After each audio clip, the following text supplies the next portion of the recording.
So I picked up another Rototiller Honda F501. This one's in a better condition than the other ones that I have picked up in the past. Clutch lever is intact. Accelerator is intact. Everything looks pretty clean. It's missing the pull cord mechanism and also missing the depth shaft. I don't know exactly what it's called, but there's that piece of iron that goes in here. So I'll do a not complete disassembly, but as much as I need to, and get it going.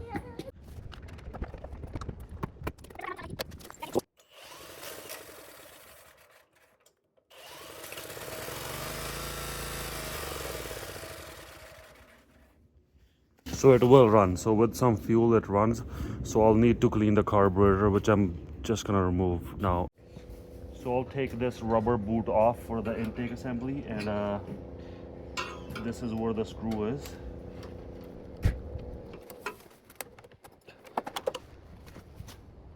To remove the carburetor, there's this one bolt on the top and two of them on the side here. These are two nuts.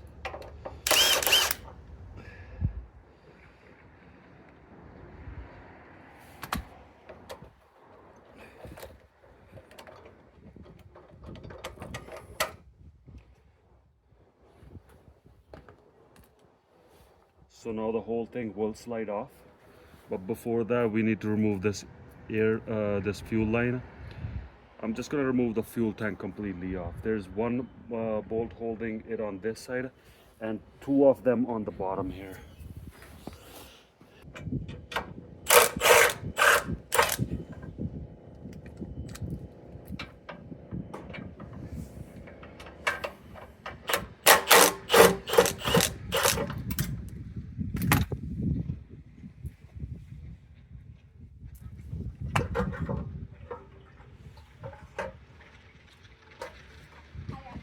So there's that fuel line which we're gonna disconnect by pulling on it. You can dump this fuel or reuse this fuel. It depends on how old this fuel is. Hi guys. So we'll remove this cover off as well, just to inspect everything underneath. Now we'll pull the carburetor out.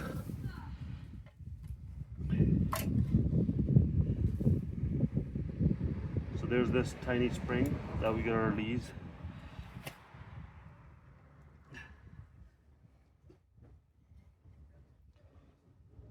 Hold the throttle wide open and slide this out.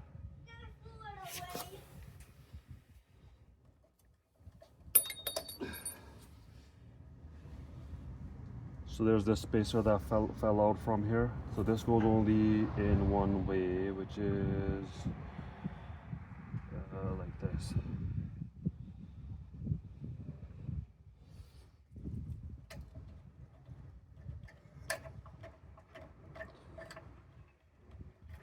So this hose runs through another protective piece of tube, and this plastic piece comes off too. I'm not going to remove it. Since there's a gasket behind it, I'll have to replace the gasket as well.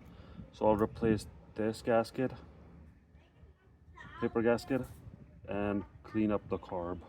So I'll remove this cooling shroud as well, just to gain some access and so I can clean it better.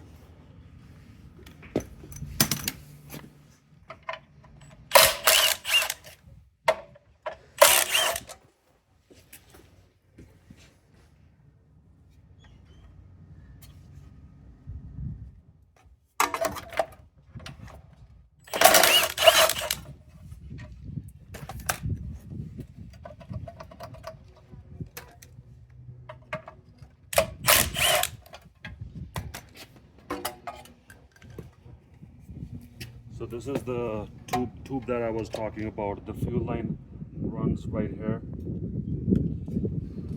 through this tube.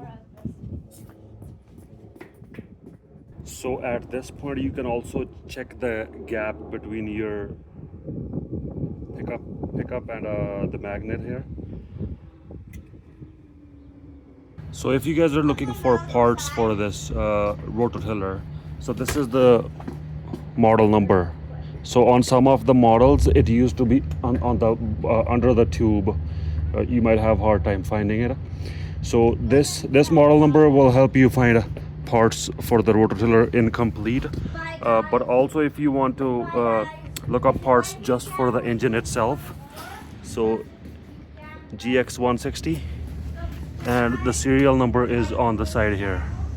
So please watch my other videos as well, because I had made some videos previously a couple years ago, which have some more information, maybe different information than what I'm giving out now. So now I'm gonna remove the transmission, this tube here, to access the transmission, just to have a look inside if everything looks fine.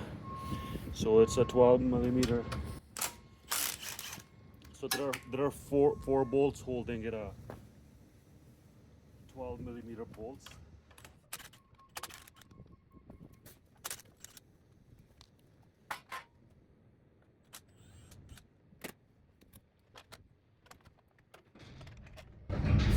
So there were four 12 millimeters, and then there was a 10 millimeter holding the shift assembly. The shift assembly goes into this piece here. So there's another two 10 millimeter bolts which we're gonna remove to remove this top cover.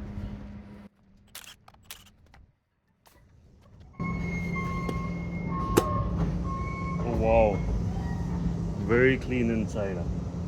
Make sure you don't drop anything in there. I can look at the oil level, and oil level is just to the fill level here, which is perfect. Everything is really clean. So I'm just gonna put it back the way it is.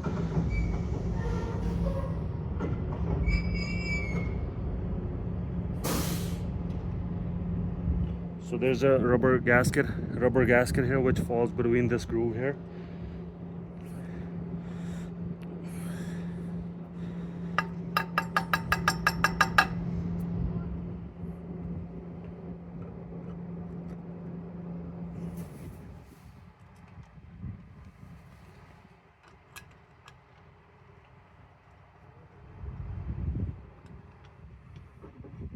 So you always want to hand start all the bolts.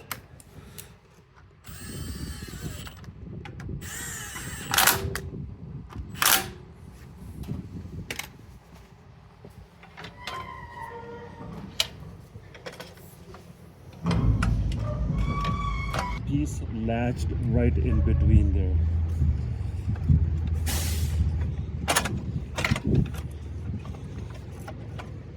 So that's latched in there.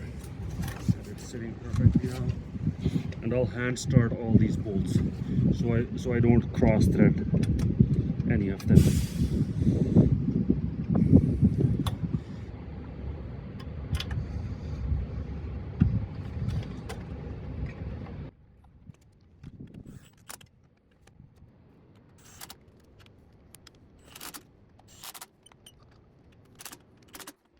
So see, this electrical cable popped out. We'll pop it back again. This is for your on-off switch. And I mean, if it's just too dangly, you can always zip tie it somewhere. I won't be pressure washing it. I could pressure wash it, so it could have, the engine could have better cooling here, because all that dirt keeps the heat in there. And it looks clean too, I mean, once you clean it up. But I'm just gonna blow it. I just need to use it this weekend, so I'm just gonna do a quick job on this one.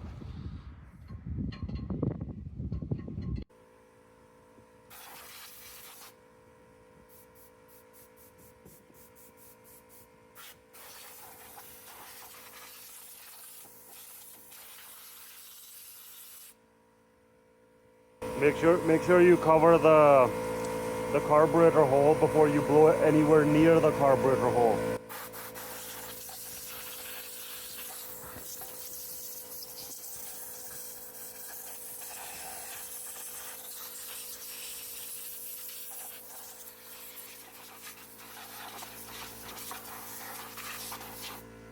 You can try cleaning it as best as you can depending on how much time you have.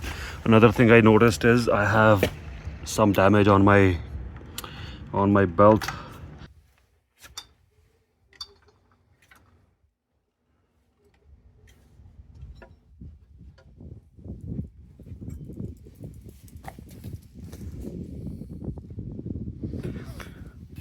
So for the part numbers, Honda Parts Nation is the website that I go to usually for finding any Honda parts. So I'll be ordering that depth leg for the back, the pull cord.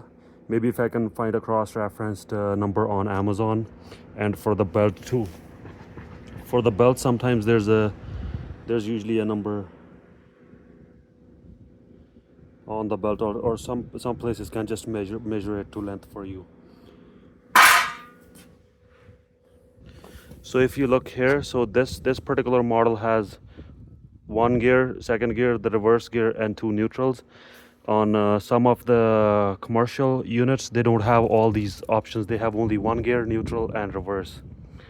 And sometimes they don't even have reverse. That's what I have seen some of the Home Depot models, because they don't want customers to be playing with so many gears. So for their rental units, they just keep it as simple as they can. I just noticed I didn't put this bolt in here, so I'm just gonna put this in and torque it. Not torque it to spec, but tighten it.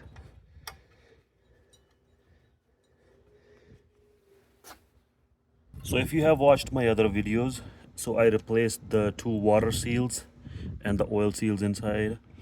The water seals keep the oil inside and the water outside. That's the way they work. So these shafts come off. Once they come off, one bolt here, one on the other side, and one on the bottom, and these two covers come apart. Every now and then, if you're using it too much, I would say every month or at the end of the season, remove these, clean all the dirt, all the twine or anything that could go through the seal, like this fishing wire or any kind of netting that could go through. That's what damages these seals. So make sure you clean it up, keep it clean right around here, because eventually when it keeps turning, the things get sucked in with the dirt and everything, and that's when you need the new seals. So I see this one's completely dry, not leaking anything. I'm just going to remove and service it. So all these parts, the carburetor, all that goo on there, I'm just gonna put it in a bag, take it to work, because I have a parts washer at work, and use that to clean them. But if you at home, you can always fill a bucket with gasoline and take a coarse or a medium bristle brush, and then brush off everything, especially the carburetor, before you clean it, because all that dirt, you don't want it to be stuck in any of the holes inside. So let's say if you leave too much, leave the fuel over winter or a couple seasons in the carburetor, some people just try removing the carburetor and order a cheap Amazon carb and put it on. I won't recommend that, because a genuine Cahin carb with the rebuild will work much better than that cheap Amazon. Most of these used machines that I buy, sometimes they put in a cheap carburetor, which is not worth rebuilding. This is worth rebuilding all the time. I'll disassemble it as best as I can, and I'll try to explain you guys as best as I can how to rebuild this carb. Not rebuild, just clean it. Cleaning is good enough.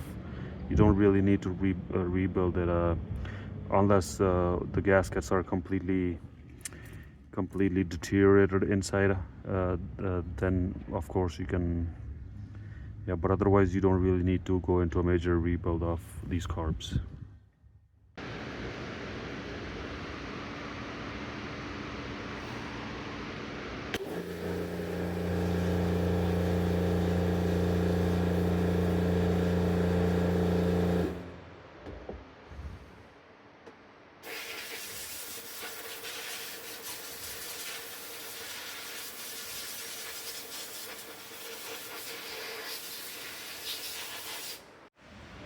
So this carburetor came out pretty clean after washing in the parts washer, but when I disassembled the ball by removing that 10mm bolt holding it, it looks bad. Even in this not here, even if you look in here, there's quite a bit of sediment in there. So I'm just gonna disassemble it, remove this pin, remove the needle and float, and I'll have to put it in the parts washer again. I'll remove the emulsion. I will remove the emulsion tube as well from here. And this is where the idle circuit is. Once you remove this nut, and this should just pop out. You should be able to get a needle nose plier and pull it out. Get a flathead screwdriver in there and unscrew the emulsion tube.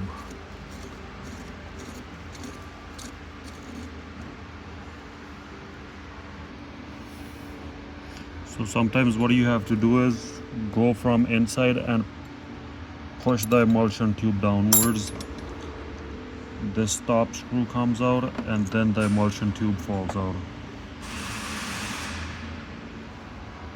Once you remove this stop screw for the throttle from here, and then take a needle nose plier and pull it out.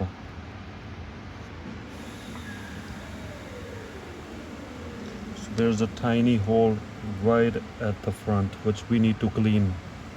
So after cleaning everything came out super clean. This was pitted and rusted so badly I had to sandblast it out. So it's been sandblasted and this is how we're gonna use it. This still has some sediments inside which I'll have to sandblast. I'll sandblast this. I'll take a Scotch-Brite and clean this and all the particulate matter that I see. And the most important parts here are these. These are the fuel metering devices. This is for the low idle. This is a low idle jet. So it has a tiny hole in there. I don't know if you can see it, but I have these tiny drill bits which goes through the hole. So I'll be cleaning this hole, all the holes on the emulsion tube here. I will be cleaning them with these drill bits. There's a hole in here as well which needs to be cleaned with these same drill bits.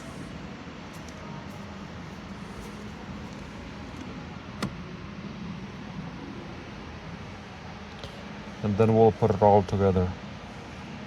We'll start assembly of the fuel shutoff valve. Doesn't matter which way it goes.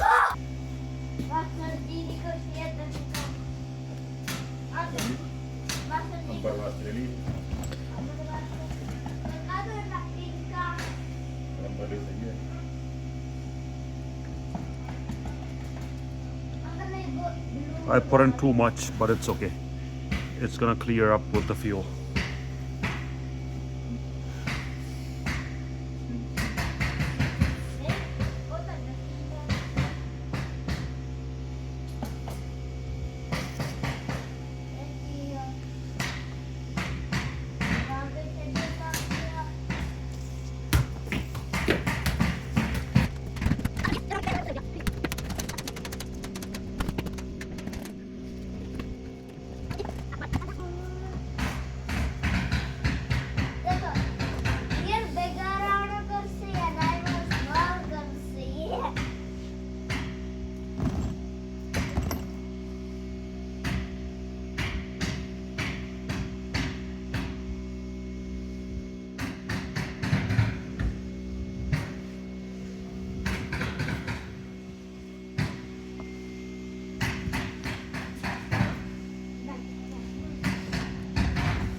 So there's a small O-ring right here too.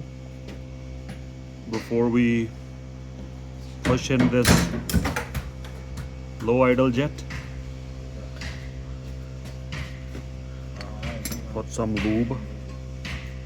So that was a small drill bit to clean up the hole inside. If your machine is not idling too good, most likely that's what's plugged up.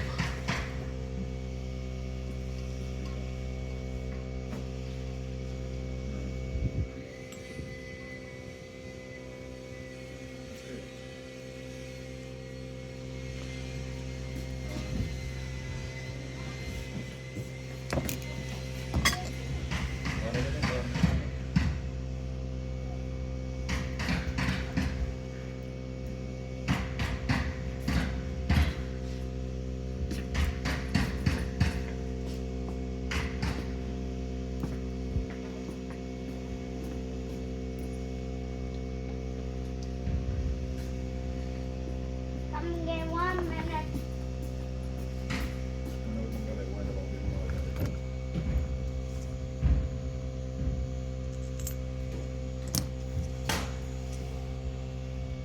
So this hole is of a different size.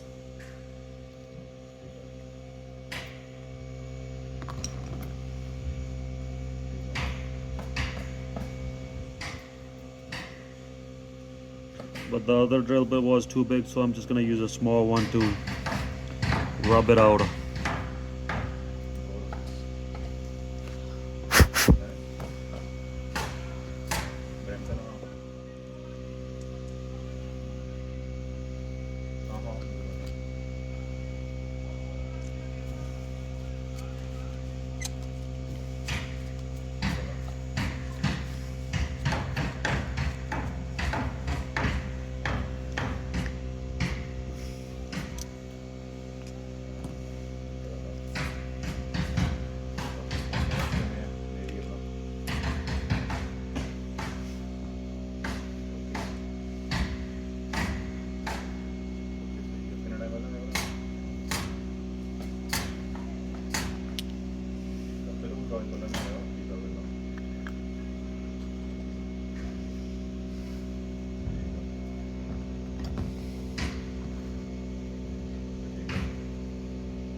Alright, this is good to go.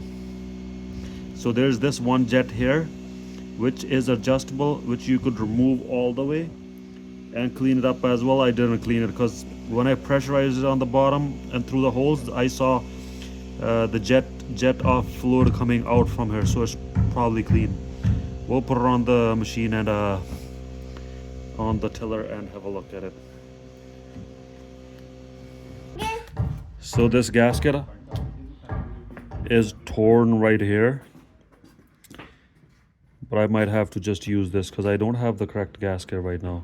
This is the correct orientation of it based off of the old marks of this on here. This is how it's supposed to go. You can use some silicone here if you want to, but I think this is still good, so I'm just gonna use it the way it is. We'll make it work for now.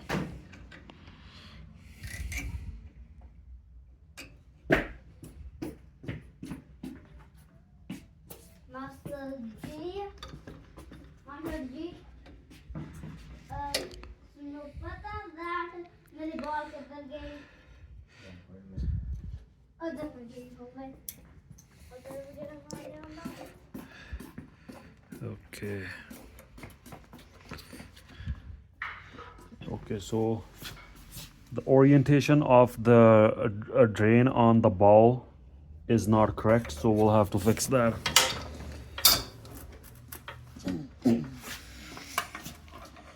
I'll have to get a wrench.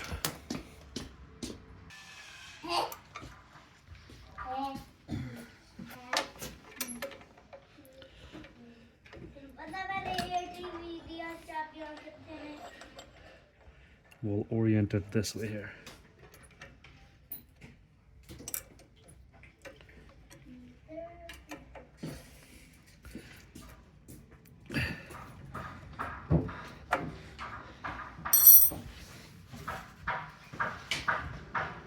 Now this goes on the top like this.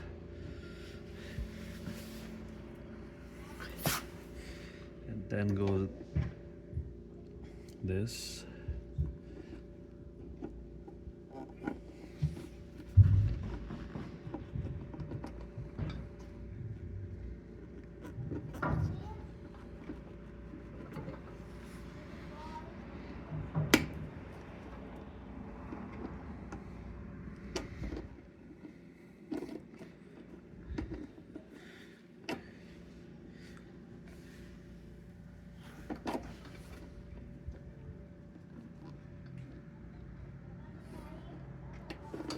So there's a hose at the back which you'll have to align.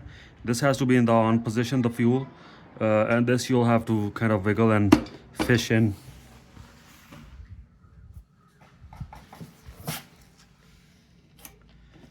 That's it.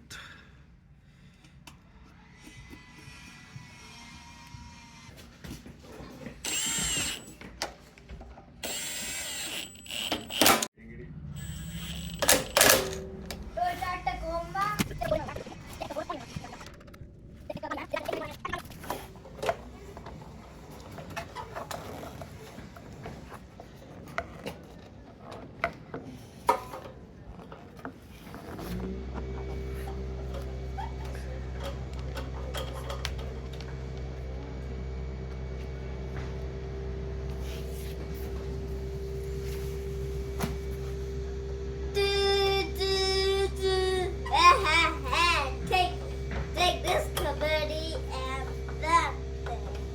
Those are going to suck you guys in.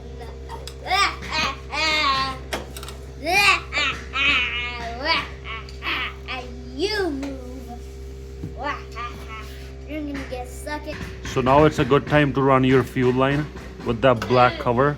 So it goes from the carburetor Take this. right here into the fuel tank. So one bolt for the fuel tank goes through this hole, and two of them mount right here.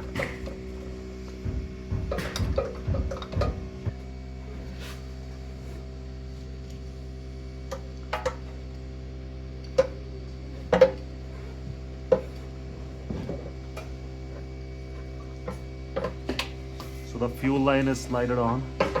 This goes in here. Two nuts here. Daddy, my hands are yellow. It's okay, go wash it. What's that? And the last screw goes from the side here. So for the fuel tank, the bolt that holds the fuel tank goes through the this hole below. So I was missing the fastener on that one, so I had a longer bolt which I had to cut to length to fit in there. So I had to use a ratcheting wrench in there to tighten it. It would have been easier if this air filter assembly was off, but I didn't think about it at that time.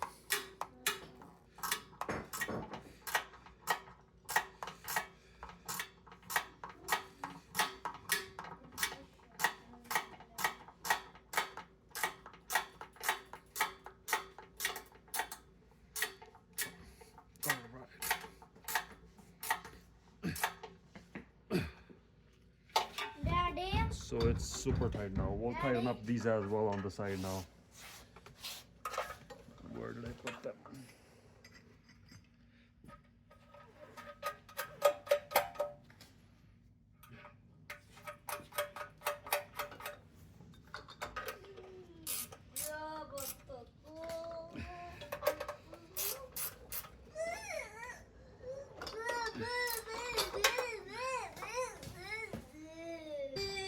So we'll install this piece with 1, 2, 3, and 4 nuts holding it in place. Oh, this way.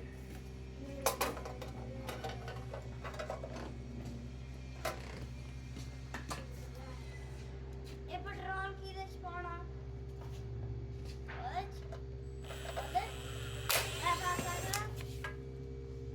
Smell on the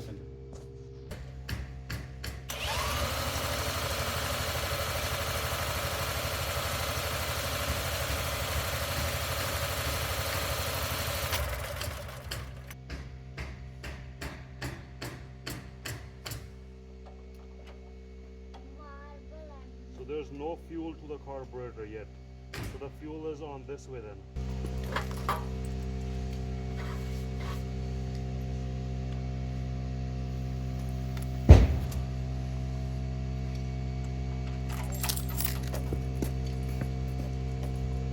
So I had to blow through the fuel tank to get some fuel running, because maybe we put in too much of that lube in this fuel drain. Let's see.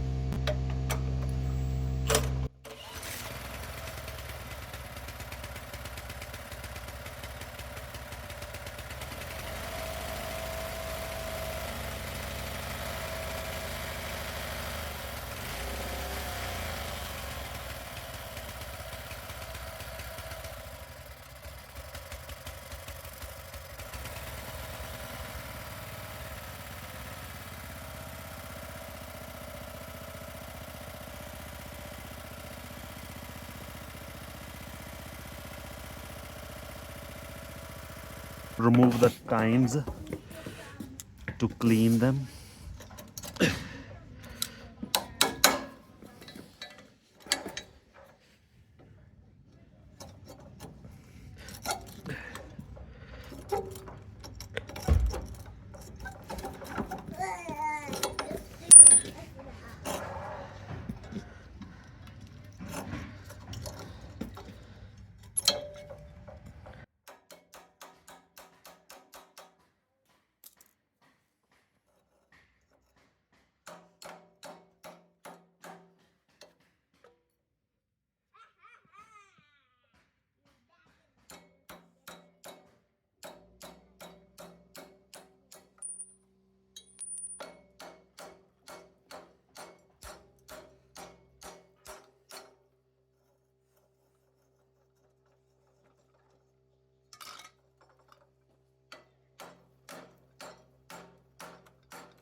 So this cover is held by 10 millimeter, 12 millimeter and 10 millimeter bolt here.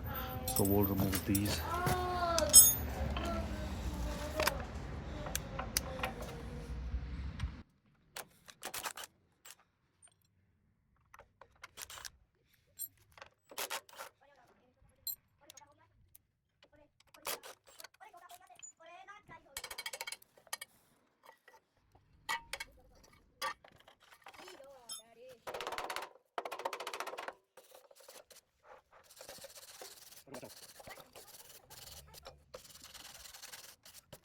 So I can see this seal is starting to go. I see some wetness here because eventually all this dirt, and if something gets like these roots sometimes gets caught in here and wears through the seals.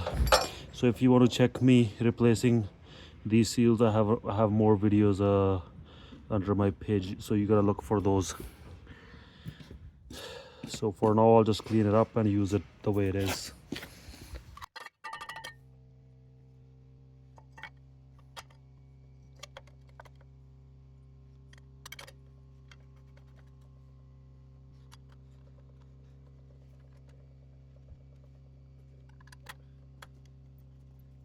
With this, it has these 4 grooves inside, and when you pull, these 2 pull-outs latch onto those holes and make it turn.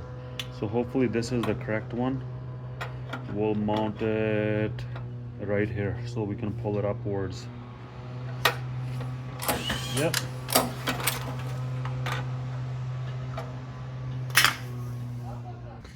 So this is it. So we'll turn on the fuel, turn on the choke, turn on the switch, and give it some gas. Let's see.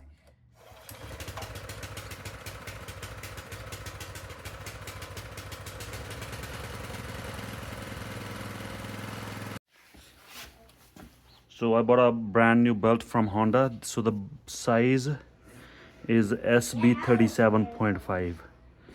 Bando Red S2. Bando is probably the company that makes for Honda. This was the exact same belt, but it was unreadable. Pretty much what it says, Bando Red S SB37.5.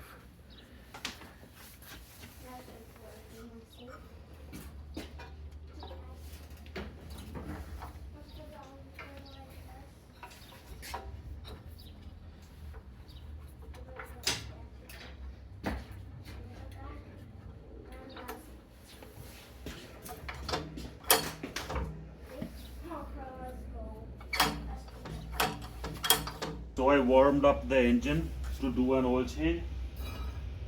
I removed this piece from here so I could gain a better access for the drain plug.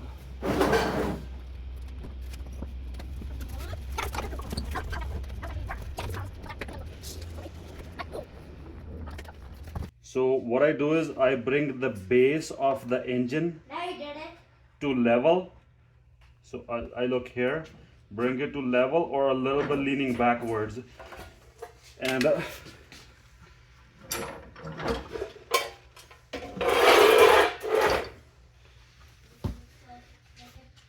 then I use a funnel and bring the oil level right to these threads here.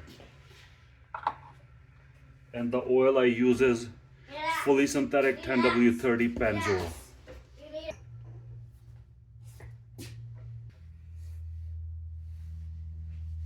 So I can see that it's at the level right here by the threads.